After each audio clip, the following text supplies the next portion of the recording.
The chamber of the Galactic Council was a ring of cold light and older pride, a vast circular hall carved from black crystal and living metal, where the representatives of more than 300 starfaring species gathered to decide the fate of entire civilizations. And on that cycle the air was heavy with irritation, because the subject of discussion was a species most of them still considered barely worth the time it took to pronounce their name, the humans of Earth, a young race that had crawled out of one gravity, well, only a few generations ago, and now dared to speak as equals. And as the session opened, the towering form of High Arbiter Croft of the Valorian clans rose from his levitating throne and let his many eyes sweep across the assembly, his voice a low vibration that resonated through the chamber as he stated that the Terran delegation had once again refused to submit to the Council's directive to place their military under joint oversight, a directive that every minor power had accepted without resistance, and a ripple of dismissive sounds moved through the hall, chitin clicking, scales shifting, soft laughter from species that had conquered stars when humanity was still shaping stone, and one of the smaller delegates, a thin avian being from the Illiro worlds, tilted its head and remarked that perhaps the humans simply did not yet understand their place, that they were still trapped in the mindset of a single world, unaware of how insignificant they were in the larger order, and this drew approving murmurs, because the council had always been built on hierarchy, on the quiet understanding that the ancient empires set the rules and the younger ones obeyed, and Earth, with its short history and divided past, was expected to learn quickly. Yet the human ambassador, a middle-aged man named Daniel Carter with gray at his temples and calm in his eyes, stood without raising his voice and said that Earth would not surrender control of its defenses, that humanity had joined the interstellar community to trade and to learn, not to become a client state guarded and directed by powers that did not share its values, and his words were translated into 100 languages, but the tone carried the same meaning in all of them, a quiet refusal, and the response was immediate, a deep, rumbling laugh from the representative of the Frex Dominion, a massive armored creature whose species had built war fleets before humans had discovered electricity, and it declared that the Council's patience was not endless, that the humans had been given the courtesy of negotiation only because their world lay in a strategically inconvenient region of space, and that if they continued to resist, the Council would be forced to bring them into compliance by more direct means. And around the circle many nodded, because in their long history, compliance had always been achieved eventually, either through treaties backed by fleets or through the simple removal of those who refused, and in the quiet of the Terran embassy complex light years away, on a blue world still turning under its familiar sun, Admiral Laura Bennett watched the live transmission with a steady expression, listening to the tone of condescension, the careful but unmistakable threat, and beside her stood General Eric Hall, his arms folded, his face unreadable as he asked whether the Council truly believed it could dictate terms to a species that had unified its planet through the long and painful lesson that freedom had to be defended. And in another room, in a research facility buried deep beneath the surface of Mars, Dr. Samuel Wright paused his work on a new propulsion lattice as the news reached him, understanding that political words spoken in distant halls often translated into very real consequences for those who built the machines of war. And back in the council chamber, High Arbiter Croft allowed the murmurs to fade before declaring that a formal vote would be taken, that the humans would be offered one final chance to accept oversight, and that refusal would be interpreted as hostile intent. And when the light signaled the result, the decision was nearly unanimous, only a handful of minor species abstaining out of unease rather than sympathy, and the declaration was issued in the ancient language of interstellar law, translated and transmitted across the void, stating that Earth was now in a state of sanctioned conflict with the Council, that its space would be subject to enforcement action, and that its military assets could be neutralized to ensure galactic stability. And in the moments after the words were spoken, many in the chamber felt a sense of routine, as if they had seen this story before, a young world defiant, an old power correcting it, the outcome already written. Yet on Earth the reaction was not panic but a gathering stillness, a tightening of resolve that spread from command centers to shipyards, from political offices to the decks of patrol vessels, because for all their differences, humans shared a memory that ran deep in their culture, the memory that they had never truly been conquered, not by empires, not by tyrants, not by the harshness of their own world. And as the Council's declaration reached the global networks, President Helen Moore addressed her people and did not speak of surrender or fear, but of preparation, of unity, of the simple truth that while humanity had sought peace among the stars, it would not accept domination. In orbit above Earth, the first elements of the Terran defense fleet began to shift from routine patrol patterns to alert formations, engines warming, crews moving with practiced calm, and far beyond, in the cold reaches where ancient armadas lay in wait, the great powers of the galaxy began to ready their forces, confident that this would be a brief and instructive campaign, a demonstration to all young species of what happened when one small world forgot its place, unaware that they were about to learn why, throughout its long and violent history, no force had ever truly managed to conquer Earth, and why a species that had survived its own wars, its own divisions, and its own near extinctions would not break simply because the stars themselves had turned against it.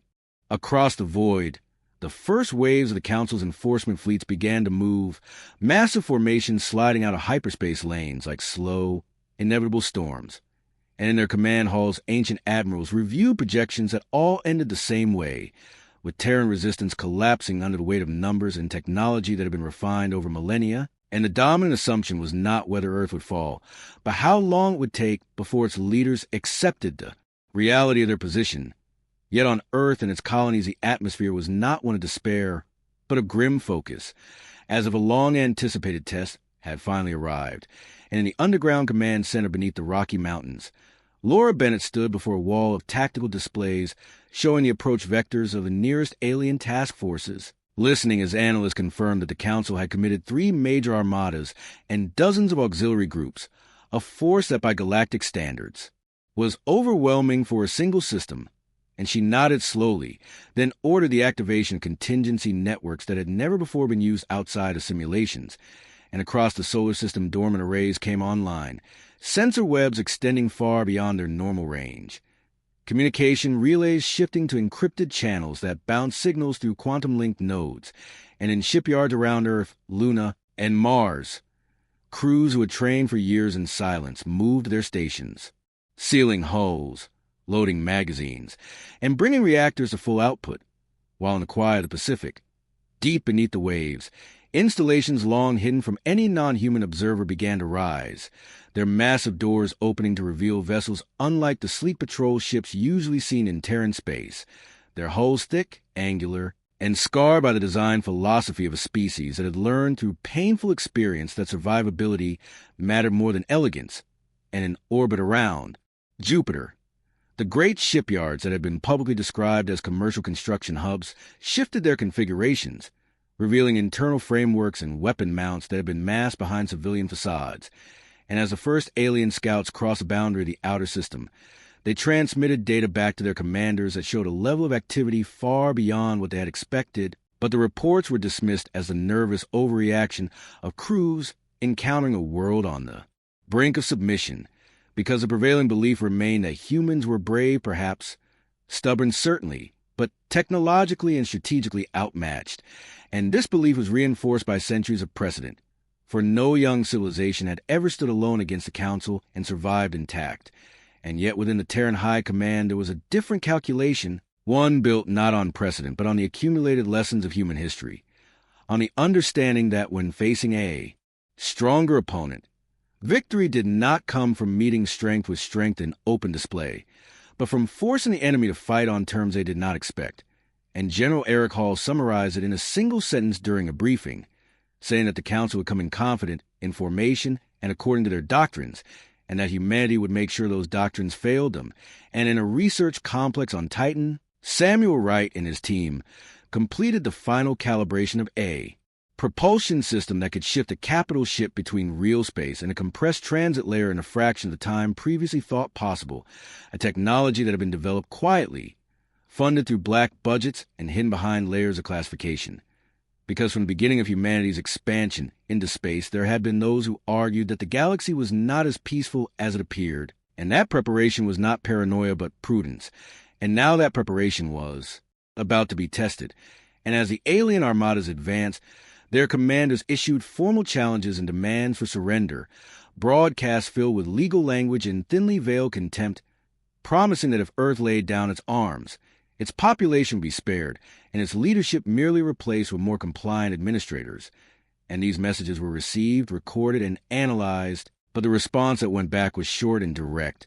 stating only that Earth would defend itself, and that any hostile force entering its space would be treated accordingly. And this simplicity puzzled some of the younger alien officers, who expected either bluster or desperation, not calm resolve. But their superiors assured them that such composure would break once the first shots were fired, and when those shots finally came, in the darkness beyond Neptune's orbit, the opening exchange of the war was swift and brutal, as Council cruisers moved to disable what they believed were the outer, sensor platforms of the Terran network, only to find that those platforms were armed, mobile, and capable of coordinated fire.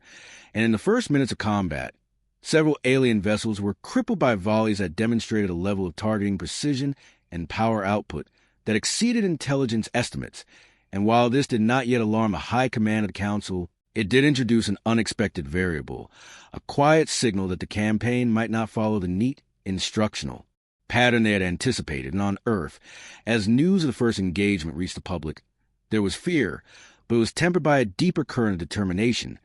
by the shared understanding that the species was once again facing a threat that could not be negotiated away, and that in such moments humanity had always found a way to adapt, to endure, and to fight back. As the first skirmishes in the outer system spread, the pattern of the conflict began to diverge sharply from the Council's expectations, because instead of retreating inward and clustering defensively around their homeworld, the Terran fleets dispersed,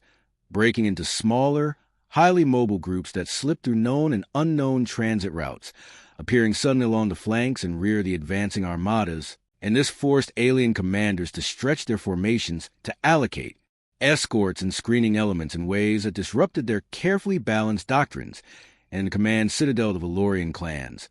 Croft listened as the strategist reported these maneuvers with growing irritation, dismissing them as the last desperate tricks of a cornered species, yet ordering countermeasures all the same, because even arrogance did not entirely erase caution. And so the great enforcement fleets continued their advance,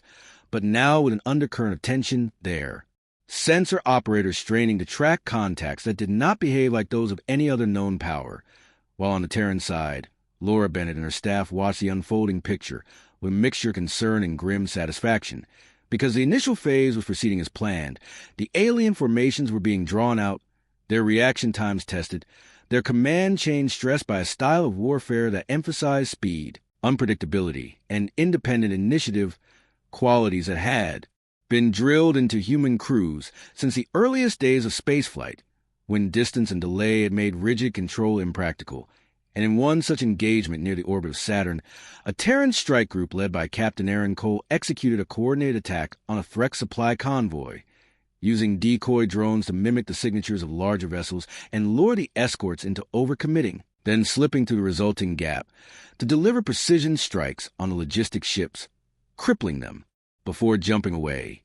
And the effect of this was not merely tactical but psychological, because the Threx Dominion had long believed that their massive, heavily armored convoys were effectively immune to anything short of a full fleet action, and the realization that a smaller, faster force could reach them at all was unsettling, and reports of similar incidents began to accumulate, each one minor in isolation, but together forming a picture of a campaign that was eroding the confidence of crews, who had expected an easy victory.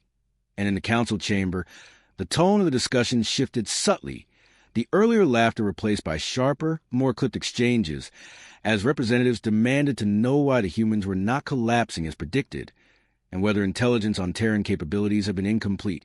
And while some still insisted that these were merely the early spasms of resistance, others, particularly those whose worlds lay closer to human space, began to voice unease, because they could see the lines of supply and communication stretching thin, and they knew from their own histories that wars rarely went as planned once uncertainty took hold. And on Earth, the political leadership worked to maintain unity. President Moore addressing not only her own people, but the minor species who had abstained from the Council vote, offering assurances that humanity sought no conquest, only the right to exist without subjugation. And these messages found receptive audiences among those who had long lived under the shadow of the great empires. And although none yet dared to openly side with Earth, a quiet sympathy began to grow, a sense that the outcome of this war might reshape the balance of power in ways not seen for centuries. and in laboratories and shipyards, the pace of work accelerated, experimental systems moving from prototype to deployment under the pressure of necessity. And one such system, the compressed layer drive perfected by Wrights team,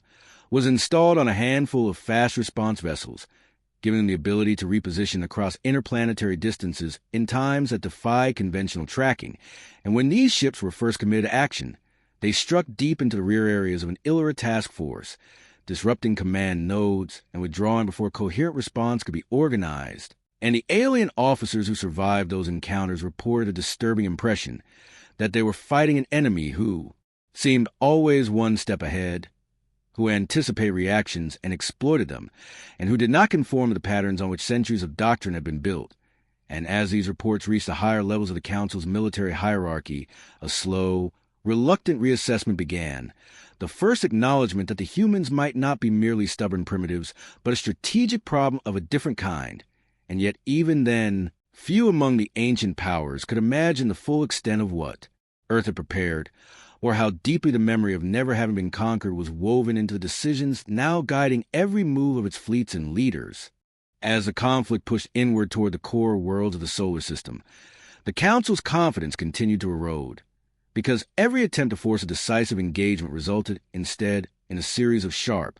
controlled clashes where Terran forces chose the time and place, striking where the alien formations were weakest and withdrawing before overwhelming numbers could be brought to bear. And this pattern began to wear on crews who were used to methodical advances and clear superiority. While on Earth the atmosphere shifted from anxious vigilance to a hard, focused resolve, as if the population itself could sense that history was unfolding and that the old instinct to endure and adapt was once again being called upon. And in the command center beneath the mountains, Laura Bennett studied the latest intelligence indicating that a combined Valorian and Threx battle group was preparing to push directly toward the inner orbits in a show of force meant to break Terran morale. And she approved a response that would test not only new technology but a new way of thinking,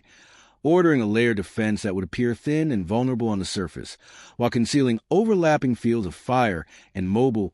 reserves positioned to strike from unexpected vectors. And when the alien armada emerged from transit near the asteroid belt, its commander saw what they believed to be a modest line of human ships, fewer in number and lighter in tonnage than their own, and they advanced, with deliberate confidence, broadcasting demands for surrender and warnings of annihilation. And for a moment it seemed that the ancient script was about to play out as it always had, the strong imposing their will on the young. Yet as the distance closed, Terran sensor ghosts multiplied, false targets and mass signatures confusing the alien fire control systems. And then the hidden elements revealed themselves, fast attack craft accelerating from behind asteroids, from shadowed orbital planes, and from compressed layer jumps that placed them directly inside the engagement envelope. And the first volleys that struck the Council ships were not random but precisely coordinated, aimed at propulsion nodes, command spines, and energy distribution grids. And the effect was immediate and shocking, as several capital vessels lost maneuverability almost at once, their formations breaking as they struggled to maintain cohesion. And in the midst of this chaos, a human battleship group advanced head-on, absorbing punishment with armor and defensive field designed for exactly such a moment, returning fire with weapons that combined brute force with sophisticated guidance. And the alien crews, trained to fight opponents who either matched them in doctrine or collapsed under pressure, found themselves facing a style of combat that was relentless, adaptive, and unforgiving. And as losses mounted, the realization spread through their ranks that this was not a token resistance but a carefully prepared defense by a civilization that had expected and planned for the possibility of standing alone against a far larger foe. And when the surviving Council ships finally withdrew to regroup, carrying with them the damaged and the shaken, the reports they sent back spoke not of an easy suppression, but a dangerous, capable adversary. In the halls of the Galactic Council, where once there had been certainty, there was now an uneasy silence, as representatives began to understand that the declaration of war had not been a routine enforcement action, but the opening move in a struggle whose outcome was no longer assured, and that in challenging a species that had never truly been conquered, they might have awakened something far more formidable than they had ever intended. The shock of the failed push toward the inner system forced the Council's military leadership to confront a reality they had avoided since the first exchange of fire, that the humans were not simply resisting, but actively shaping the war. And in the fortified command world of the Frex Dominion, Supreme Admiral Vortek convened a council of fleet commanders to review losses and revise strategy, his tone no longer dismissive but tight with controlled anger as he demanded to know how a species, with such a short interstellar history, could field weapons and tactics that challenged empires thousands of years old. And the analyst spoke of modular ship designs that allowed rapid repair and adaptation, of command structures that empowered lower-ranking officers to act without waiting for approval, and of a culture that treated crisis as a problem to be solved rather than a disaster to be endured. And while these explanations were offered in measured language, the implication was clear that humanity's strength lay not only in its machines but in the way its people thought and responded under pressure. And this understanding spread slowly through the alien ranks, changing the tone of briefings and the expectations of crews. And yet the council still possessed overwhelming numbers. And so a new plan was formed, one that aimed to crush human morale by striking not at fleets, but at the symbols of their unity, their colonies, their trade routes, and the world that had begun to rely on Terran protection. And as the first of these secondary offensives unfolded, alien task forces moved against outlying settlements, expecting quick victories that would demonstrate the cost of defiance. But here again they encountered something they had not fully anticipated, because the human presence in these regions was not limited to a few patrol ships, but included local defense networks, militia forces, and rapid response units that had been trained to operate independently. And in one such system, a small mining colony around a red dwarf star, the arrival of an Illyris strike group was met not with panic, but with an organized evacuation and a coordinated defense, as civilian vessels were escorted to safety, while armed platforms and a handful of Terran corvettes delayed the attackers long enough for reinforcements to arrive. And when those reinforcements came, using compressed layer drives to appear almost without warning, the balance shifted abruptly, and the alien ships, already committed to an engagement they believed would be one-sided, found themselves caught between determined defenders and fresh attackers, and the resulting battle ended with the Illyris force in retreat,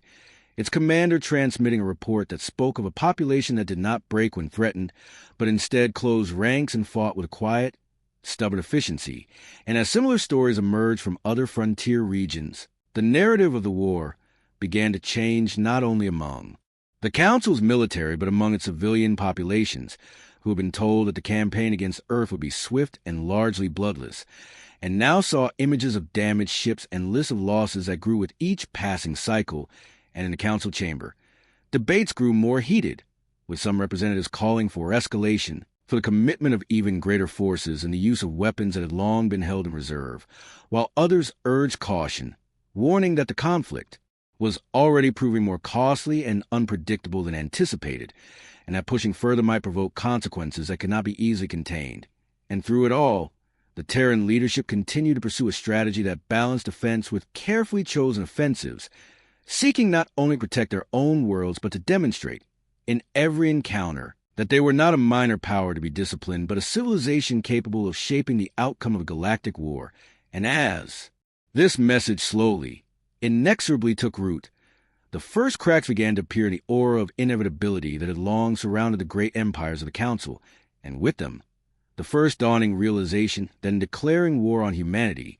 they had not merely challenged a young species, but had awakened a force whose resolve had been forged through centuries of struggle, and whose refusal to be conquered was written into the very core of its identity. The growing realization that the war was not unfolding according to ancient patterns led the Council to authorize a level of escalation that had not been used against a single system power in living memory. The deployment of a unified Grand Armada under centralized command, a force intended to deliver a decisive blow that would end the conflict and restore the authority of the old order. And as news of this decision spread through the alien empires, it was framed as a necessary show of strength, a reminder to all younger civilizations that defiance would not be tolerated. Yet beneath the official language there was an undercurrent of unease, because many now understood that this opponent was unlike those they had faced before, and on Earth the announcement was received with sober acceptance rather than fear, as Laura Bennett and her counterparts reviewed the intelligence and confirmed what they had long suspected, that the Council would eventually commit everything it had, and that the moment of decision was approaching, and preparations shifted accordingly, With reserve fleets brought to readiness, planetary defenses moved to their highest alert status, and long-planned contingencies activated. And in a secure facility far from any major population center, President Moore met with military and scientific leaders to review options that had been considered too extreme for any previous scenario, options that reflected humanity's willingness to go to extraordinary lengths to ensure its survival, and among these was the activation of deep space arrays capable of projecting power across vast distances, systems that had been built in secrecy and tested only in the most controlled conditions, because their use would mark a turning point from limited engagement to total commitment. And as the Grand Armada began its slow, inexorable advance, its sheer scale was enough to impress even seasoned observers. Thousands of capital ships supported by layers of escorts and logistical vessels, moving in a formation that spanned light hours, a visible manifestation of the Council's belief that mass and tradition would prevail. And in their command centers, alien admirals reviewed battle plans that called for a direct thrust toward Earth, confident that no defense could withstand such concentrated force. Yet even as they prepared, they received reports of continued human activity along their flanks and rear, of small, fast groups harassing supply lines, disrupting communications and forcing constant vigilance. And this constant pressure, though not decisive in itself, had cumulative effect, wearing down crews and commanders alike. And on the human side, these operations were part of a broader effort to shape the battlefield, to ensure that when the main engagement came, the enemy would be stretched, tired, and uncertain, and as the distance between the two forces closed, the sense of anticipation grew, not only among those directly involved, but across the galaxy, where countless worlds watched and waited, aware that the outcome would influence the balance of power for generations. And in quiet moments, individuals on both sides reflected on what was at stake. Alien officers trained in the traditions of empires that had never known true defeat, and human sailors and soldiers whose history taught them that survival often depended on the willingness to stand firm against overwhelming odds. And as the first elements of the Grand Armada entered the outer reaches of the solar system, the final phase of the war began, with both sides fully committed, and the question no longer whether humanity would submit, but whether the ancient order of the galaxy could withstand the challenge posed by a species that had never accepted conquest as its fate. As the Grand Armada pressed deeper into Terran space, the tension reached a level that could be felt even by those far from any battlefield, because this was no longer a series of probes or limited offensives, but the full weight of ancient power moving with the intent to decide the future in a single, overwhelming confrontation. And in the command centers of Earth and its colonies, every display was alive with motion, tracking thousands of contacts, projecting trajectories, calculating probabilities. And yet beneath the layers of data, there was a steady calm, the product of long preparation, and the quiet confidence that comes from knowing one has already faced extinction more than once and survived. And Laura Bennett addressed the assembled commanders through a secure network, her voice, even as she spoke of the coming engagement, reminding them that the objective was not merely to repel the Armada, but to break its will continue, to demonstrate in a way that could not be, ignore that humanity could not be coerced or crushed, and that any future relationship with the galaxy would have to be built on respect rather than fear. And as she spoke, the final elements of the Terran Defense Network moved into position, layers of orbital platforms, mobile fleets, and deep space arrays forming a complex, interlocking web that turned the inner system into a carefully prepared battlefield. And when the first wave of the Council's capital ships crossed the threshold of this web, the engagement began with a scale and intensity that surpassed anything seen in the earlier phases of the war. Beams of energy and streams of kinetic fire crossing vast distances, defensive fields flaring and failing, formations maneuvering under the strain of forces that push both technology and crews to their limits. And in the midst of this, the systems that humanity had kept hidden until now were brought fully into play.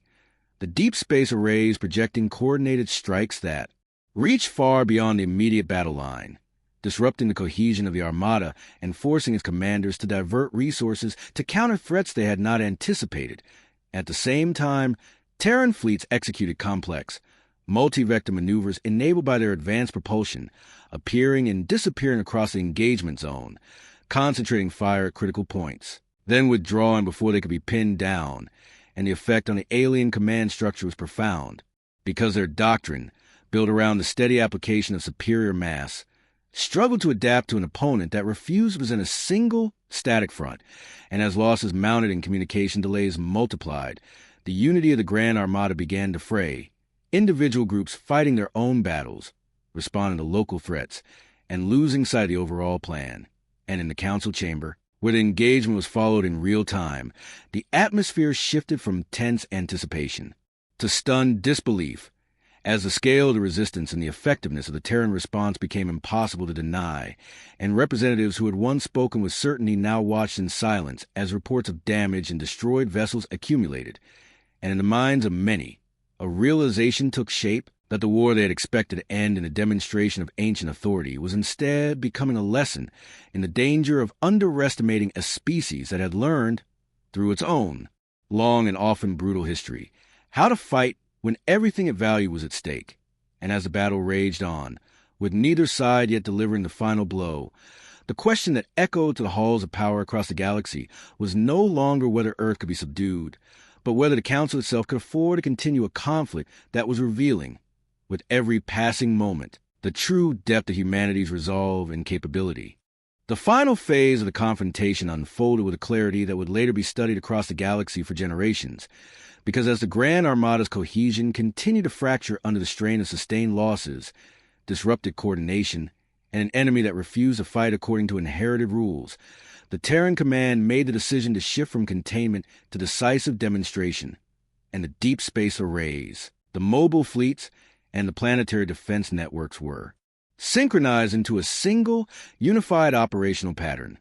creating a layered strike that reached through the alien formations and into the core of their command structure, severing links, isolating flagships, and forcing entire battle groups into confusion and retreat. And in one critical moment, a concentrated barrage disabled the primary command vessel of the Valorian clans, its systems failing and its admiral forced to order withdrawal that rippled outward to the chain of command. And, as that order spread, what had been an organized advance became a general disengagement, not a rout, but clear and undeniable recognition that the cost of pressing on had become unacceptable, and in the aftermath, as the Council's surviving forces pulled back beyond the inner system, the silence that followed was heavy with meaning, because it marked the first time in recorded history that a unified enforcement action against a single young civilization had been halted not by negotiated submission but by effective resistance. And in the council chamber, the representatives gathered once more, their earlier certainty replaced by a sober understanding that the balance of power had shifted, that the humans they had dismissed as primitive and defiant had revealed not only advanced technology and adaptive strategy, but a collective will shaped by a long memory of struggle, a will that did not bend easily and did not accept the idea that domination was inevitable, and as High Arbiter, Croth addressed the assembly. His tone was no longer one of authority, but of acknowledgement, stating that the campaign against Earth had demonstrated that the Terran species could not be treated as a minor power, that any future dealings would have to be conducted on the basis of mutual recognition and restraint. And on Earth, as the news of the Armada's withdrawal spread, there was no celebration of conquest, only a quiet, profound sense of relief and resolve, because humanity had not sought to rule the galaxy, only to prove that it would not be ruled by it. And in the broader expanse of known space, the lesson took root, passed from world to world in cautious conversations and official communiques, that the blue planet and its people were not an easy target, not a civilization to be pushed aside or absorbed without consequence, but a force that had earned its place among the stars through endurance, preparation, and an unyielding refusal to accept defeat. And so the war ended not with the fall of Earth, but with a shift in the ancient order, as the galaxy slowly came to understand why. Throughout its history, no empire, no tyrant, and no coalition of powers had ever truly managed to conquer humanity.